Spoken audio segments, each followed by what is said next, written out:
ಇಂದು ರಾಜ್ಯ ಬಿಜೆಪಿ ವಿಶೇಷ ಕಾರ್ಯಕಾರಿಣಿ ಸಭೆಯನ್ನ ಹಮ್ಮಿಕೊಳ್ಳಲಾಗ್ತಾ ಇದೆ. ಬೆಂಗಳೂರಿನ ಅರಮನೆ ಮೈದಾನದಲ್ಲಿ ಬಿಜೆಪಿಯ ವಿಶೇಷ ಕಾರ್ಯಕಾರಿಣಿ ಸಭೆ ನಡೆಯುತ್ತೆ. ಇನ್ನು ರಾಜ್ಯಾಧ್ಯಕ್ಷ ಬಿವೈ ವಿಜಯೇಂದ್ರ ಅವರ ಅಧ್ಯಕ್ಷತೆಯಲ್ಲಿ ಈ ಸಭೆ ನಡೆಯುತ್ತೆ. ಕಾರ್ಯಕಾರಿಣಿ ಸಭೆಯಲ್ಲಿ ಮಾಜಿ CM BS Yediyurappa, D V Sadananda Gowda ಸೇರಿ ಹಲವರು ಉಪಸ್ಥಿತರಿರಲಿದ್ದಾರೆ. ಇನ್ನು ಕಾರ್ಯಕಾರಿಣಿಯಲ್ಲಿ ಆತ್ಮಾವಲೋಕನ ಸಂಘಟನೆಯ ಕುರಿತು ಚರ್ಚೆ ಕೂಡ ಆಗತ್ತೆ. ಸಮಾರೋಪ ಸಮಾರಂಭದಲ್ಲಿ ಕೇಂದ್ರ ಸಚಿವ ನಿತಿನ್ ಗಡ್ಕರಿ ಅವರು ಕೂಡ ಭಾಗಿಯಾಗ್ತಾರೆ.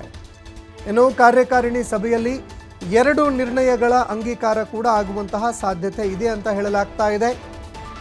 ಇನ್ನು ವಿಧಾನಸಭೆ ಚುನಾವಣೆ ಸೋಲಿಗೆ ಸಂಬಂಧಪಟ್ಟಂತೆ ಅದೇ ರೀತಿಯಾಗಿ ಲೋಕಸಭೆ ಚುನಾವಣೆಯಲ್ಲೂ ಕೂಡ ಕರ್ನಾಟಕದಲ್ಲಿ ಬಿಜೆಪಿಗೆ ಹಿನ್ನಡೆ ಆಯಿತು. ಇದೇ ಕಾರಣಕ್ಕಾಗಿ ಎಲ್ಲೆಲ್ಲಿ ಲೋಪದೋಷಗಳಾಯಿತು, ಮೋದಿ ಮ್ಯಾಜಿಕ್ ಯಾವ ಕಾರಣಕ್ಕಾಗಿ ನಡೀಲಿಲ್ಲ, ಈ ಎಲ್ಲ ವಿಷಯಗಳಿಗೆ ಸಂಬಂಧಪಟ್ಟಂತೆ ಆತ್ಮಾವಲೋಕನ ನಡೆಯಲಿದೆ.